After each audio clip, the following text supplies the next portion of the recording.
어떻게 치면은 어프로치를 잘 할 수 있는지 그런 것부터, 그리고 그 상황별로 어프로치를 어떻게 하는지 그런 거에 대해서 오늘 한번 설명해 보도록 하겠습니다. 일단 아마추어 분들이 어프로치를 굉장히 어려워하신단 말이에요. 근데 어프로치만 조금 잘하셔도 100타에서 90대로 금방 들어갈 수가 있는데, 일단 잘 치는 사람들과 못 치는 사람들의 큰 차이점이 있어요. 기본적으로 못 치는 분들은 공을 띄우려고 이렇게 올려치게 됩니다. 이렇게 되거나 아니면 손목을 많이 써서 헤드가 하늘 보게 이렇게 만드는데, 어프로치의 가장 중요한 건 1번도 컨택, 2번도 컨택, 3번도 컨택이에요. 헤드가 볼에 맞는 그 지점, 그 순간이 가장 좀 중요한데, 가장 많이 받는 질문 중에 하나가 거리를 조절을 못해요, 이런 얘기들이거든요. 근데 거리를 조절하려면 헤드의 볼이 정확하게 컨택이 될 수 있어야 됩니다. 그러기 위해서는 헤드를 아래에서 위로 들어 올리는 이런 자세보다는 위에서 아래로 내려오는 자세가 훨씬 더 유리하게 되겠죠.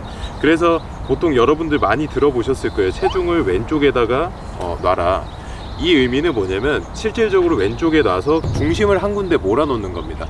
왼쪽에 둔 상태로 그대로 스트로크를 하는 거예요. 근데 여러분들은 어떻게 하죠? 굉장히 손목도 많이 안 쓰고 팔꿈치도 많이 안 움직이시면서 이렇게 뒤뚱거리는 경우들이 생긴단 말이에요. 그러면 제 머리를 보시면 아시겠지만 왼쪽으로 왔다가 오른쪽으로 뒤집어지면서 헤드가 하늘을 보고 상체도 하늘을 보는 그런 문제들이 생기게 되겠죠. 그랬을 때는 당연히 채가 이렇게 뒤에 떨어지거나, 운이 좋게도 뒤에 안 떨어지면은 공에 머리를 쳐서 굴러가는 공들이 많이 나올 수밖에 없습니다. 그래서 여러분들이 꼭 지켜야 주셔야 되는 거 첫 번째가, 컨택을 만들기 위해서 체중을 충분히 왼쪽에 두셔야 됩니다. 그때 어느 정도를 두셔야 되냐면은 오른발을 한번 들어보세요. 오른발을 들었을 때 거의 왼다리에 모든 체중이 갈 거 아니에요. 그때 보시면 이 명치 부분, 이 우리 셔츠 단추 부분이 발 위까지 올라오게 됩니다. 그 상태에서 발을 살짝 갖다 대보세요. 그 정도면은 여러분들이 느낄 때 굉장히 많다고 느끼시겠지만, 이 정도가 7대3 정도의 체중 분배라고 생각하시면 될 것 같아요. 그리고 아까 처음에 강조드렸던 것처럼 이 위치에서 절대 움직이지 않는 거예요. 이렇게 하시면은 컨택을 훨씬 더 깔끔하게 만들 수가 있기 때문에 여러분들이 거리 조절하는데 훨씬 더 유리할 수가 있습니다. 우리가 중심이 흔들려서 몸이 하늘을 보면서 뒷땅을 치거나 탑핑을 치는 거, 이 부분을 이야기했었잖아요. 그래서 우리가 균형을 잘 잡았어요. 균형 잘 잡고 위에서 아래로 잘 내려쳤습니다. 그리고 헤드도 낮게 잘 빠졌고요. 근데 이때도 문제가 생길 수 있는 게, 공을 몸으로만 띄우진 않는단 말이에요. 보통은 어떻게 띄우시죠? 손목. 이 손목으로 공이 안 나갈까봐 손목을 써가지고 공을 띄우려고 하시는 분들이 많은데, 여러분들이 가장 먼저 연습하셔야 될 거는 러닝 어프로치예요. 공을 낮게 보내는 것 먼저 연습을 하셔야 됩니다. 이게 왜 그러냐면은, 보통은 손목이 이렇게 앞으로 나가면서 스쿠핑이 되면서 실수를 많이 하는데, 러닝 어프로치를 하게 되면 왼손등이 그대로 펴진 상태에서 우리 퍼터처럼 그대로 밀어주게 되거든요. 그래서 여러분들이 손목을 컨트롤하는 법 먼저 배우셔야 됩니다. 그래서 자세는 아까랑 동일하고요. 아까랑 동일하고 왼쪽에 둔 상태에서 이 어깨부터 손, 헤드까지 일자로 약간 강목처럼 고정이 되어 있다고 생각하고 그대로 움직여 주셔야 돼요. 이거를 공을 쳐내려고 이렇게 뒤집지 마시고 완전히 일자로 이렇게 여기 어깨를 중심으로 이렇게 움직여 주시는 겁니다. 그때 바디턴도 클럽이 넘어가는 만큼 바디턴도 같이 대주시면 더 좋고요.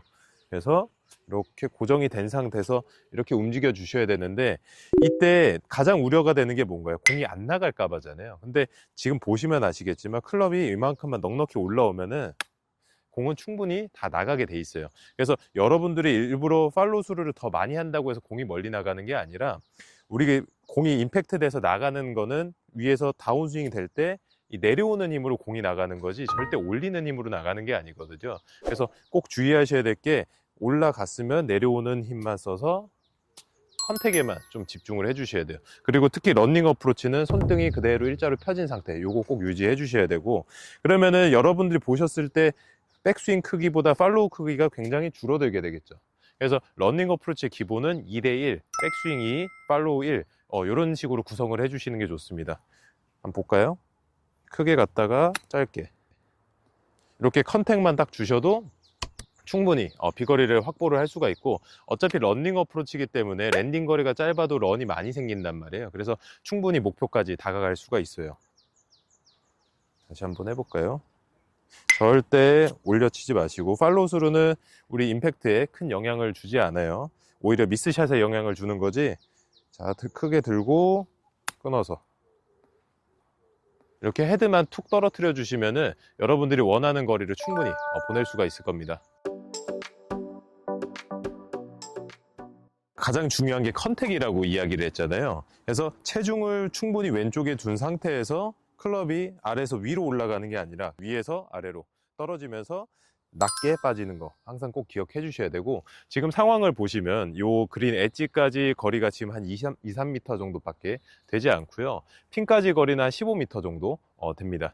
이랬을 때는 그린의 폭이 더 길기 때문에 띄우는 샷보다는 굴리는 샷이 확률이 좀 더 좋은데요. 물론 여기서 띄우는 샷을 선택을 해도 상관은 없지만, 띄우는 샷의 특성상 하늘로 높이 떠서 가기 때문에 공중에 뜬 상태에서 떨어졌을 때 런의 거리를 측정하기가 아무래도 쉽지가 않고, 공중에 뜨는 것 자체가 변수가 굉장히 많아지거든요. 그래서 선수들은 보통은 이런 때 낮게 치는 굴리는 샷을 많이 활용을 하게 됩니다. 하지만 아마추어 분들은 굴러가는 것 자체가 이제 무섭잖아요. 머리도 쳐보고 하다 보니까 굴러가는 게 무서워서 띄우는 샷을 활용을 해서 많이 치시는데, 확률 자체는 굴리는 샷이 훨씬 더 좋습니다. 그래서 제가 지금 가지고 있는 클럽은 50도 클럽이고요. 아까처럼 똑같이 체중을 왼쪽에 둔 상태에서 이렇게 위에서 아래로 떨어지는 이런 샷을 할 거고, 일부러 이거를 이렇게 찍어 치실 필요는 절대 없어요. 굳이 이거를 찍어 친다는 느낌보다도 이 밑에 솔이라고 하죠. 솔 뒤쪽에 보면 이 바운스가 있어요. 바운스가 바닥에 미끄러진다는 느낌으로 약간 쓰러쳐주는 그런 느낌이면 훨씬 더 매끄럽게 빠질 수가 있습니다. 저는 여기 이 거리에서 중간 지점까지 볼을 한번 떨어뜨려 볼 거거든요. 이런 식으로 떨어지면은 반 정도 가서 반 굴러가는 이런 샷이 나올 수가 있어요. 그러면은 이때 굴리는 샷은 이 떨어지는 지점부터 그 그린의 라이를 읽는 게 굉장히 중요한데, 여러분들 퍼팅 라이 읽을 때랑 똑같이 생각하시면 됩니다. 그리고 제가 아까 처음에 엣지까지가 몇 미터, 그린까지, 핀까지 몇 미터 이렇게 이야기 드렸잖아요. 컨택이 먼저 준비가 되셨다면 그 다음에는 이 상황을 판단하는, 이 라이를 읽는 그런 능력들이 굉장히 필요해요. 그래서 지금 이 상황에서 그린이 이 엣지까지가 몇 미터고, 엣지부터 핀까지 몇 미터고, 그린의 상황이 어떻고, 이런 라이를 읽는 것부터 시작을 해서 그 다음에 선택하셔야 될 게 볼을 어느 정도 탄도로 보낼 건지. 저는 지금 방금 러닝 어프로치를 했으니까 볼이 굉장히 낮게 갔을 거예요. 만약에 제가 58도 클럽을 쳤으면 좀 더 높이 뜨면서 탄도가 많이 만들어지니까 당연히 런이 줄어들고, 그걸로 인해서 거리 조절을 할 수가 있게 되는 거죠. 그래서 지금은 굉장히 낮은 탄도로, 볼도 지금 굉장히 오른쪽에 두고 있거든요. 그래서 체중 충분히 왼쪽에 주고 낮은 탄도로 툭 밀어주는 거예요. 그래서 요거 치시는 방법은 위에서 아래로 내려오되 약간 퍼터 하듯이, 약간 쓰러치듯이 가주시면은 훨씬 더 확률을 높일 수가 있습니다. 약간 50도 네. 했잖아요. 그리고 58도면 더 이제 멀리 갔을 것이다. 그럼 그런 거는 아. 이제 본인이 편한 걸로 쳐야 되나? 아니면은 추천해 주실 만한 저는 이제 50도, 54, 58을 쓰는데, 보통 아마추어 분들이 56도, 50도를 많이 쓰실 거예요. 피칭 웨지랑 로프트를 보통 맞추기 때문에. 그랬을 때 그 두 가지 클럽 정도는 활용해 주시는 게 좋아요. 56은 띄울 때, 50도는 굴릴 때. 저희는 뭐 피칭 9번까지도 활용을 많이 하지만, 거기까지는 좀 연습도 많이 필요하고 그 좀 난이도가 더 있을 수가 있어서 50도 정도까지 쓰시는 게 좋고, 확실하게 엣지부터 핀까지 거리가 많다 그러면은 굴리고, 엣지부터 핀까지 거리가 좁다 그러면 띄우고, 핀까지가 내리막이다 그랬을 때는 띄우는 게 당연히 유리할 거고요. 핀까지가 오르막이면 굴리는 편이 더 유리하겠죠. 그래서 그런 식으로 해서 이 상황을 판단하고 클럽을 선택해 주시는 게 여러분들이 핀에 더 가까이 붙이는 데는 큰 도움이 될 수 있습니다. 그래서 제가 아까 50도랑 56도, 아마추어 분들이 가장 많이 쓰는 클럽이라고 했잖아요. 그 50도로 쳤을 때와 56도, 그 샌드 웨지를 쳤을 때에 어떤 차이가 있는지 한번 보여드리도록 할게요. 일단은 지금 제가 가지고 있는 클럽은 50도고요. 여기 카메라에 잘 안 보이시겠지만 중간에 언덕이 있는, 마운드가 있는 그런 그린인데, 여기서 제가 50도를 오른발 쪽에 두고서 낮게 공을 쳤을 때는 이 중간 지점, 중간 지점만 가게 되면은 나머지가 공이 충분히 굴러가게 됩니다. 반면에 그 언덕이 내가 조금 약간 부담스럽거나 엣지까지 거리가 3m 정도 되는데 그 이상 돼서 핀하고 엣지 거리가 굉장히 타이트하다, 굉장히 좁다고 했을 때는 샌드 웨지를 써서 더 높은 탄도로 보낼 수가 있어요. 그래서 여러분들이 라이를 판단을 할 때 이 볼이 있는 이곳의 라이를 판단하는 것도 중요하지만 내가 어떤 탄도로 가야지 핀에 어떻게 근접할 수 있을까, 이 부분을 좀 고려를 하셔야 되거든요. 그래서 그 부분을 먼저 고려하고서 그 다음에 클럽을 선택을 하는 거죠. 그러니까 결국에는 그 탄도라는 것은 그 클럽을 또 의미를 하는 거기 때문에 어떤 클럽을 선택하느냐에 따라서 우리 볼의 발사각이 달라지고 랜딩했을 때 그 런이 많아질지 런이 적어질지 이런 것들이 결정되게 됩니다. 이번엔 샌드 웨지를 한번 쳐볼게요. 그래서 조금 더 띄워서 쳐보도록 하겠습니다. 중심은 똑같이 왼쪽에 두게 되고요. 똑같이 왼쪽에 두고 아까 처음에 말씀드린 것처럼 중심이 흔들리지 않고 한 군데 그대로 있으면은 사실 오른쪽이든 왼쪽이든 상관없는데 우리가 스윙하는 방향이 오른쪽에 두게 되면 아무래도 위로 올려치게 되겠죠. 그래서 통상적으로는 왼쪽에 두고 치는 샷이 기본적으로 활용되고 있습니다. 그래서 똑같이 왼쪽에 두고 스윙이 좀 더 커질 거기 때문에 스탠스를 좀 더 넓혀 줄 거예요. 그러면 지금 여기서 핀까지 거리가 한 20m 정도 되는데 한 15m 지점까지 공을 한번 날려 볼게요. 탄도가 굉장히 많이 나올 거고요.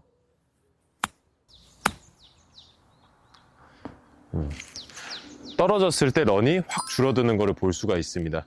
그래서 여러분들이 핀까지 거리가 어떻게 되는지에 따라서, 그리고 핀까지 거리보다도 엣지에서 핀까지 거리, 요걸 좀 더 신경 많이 쓰셔야 되고, 그거에 따라서 탄도를 어떻게 보내면은 공이 많이 굴러갈지 적게 굴러갈지 이런 걸 판단하시면은 더 정확한 클럽 선택을 할 수가 있습니다. 혹시 골프를 하면서 잘 안 되었던 부분들이 있다면 더보기란 설문지에 남겨주세요. 제가 땡그랑TV 영상 중에 도움이 될 만한 영상의 링크를 보내드리겠습니다. 감사합니다.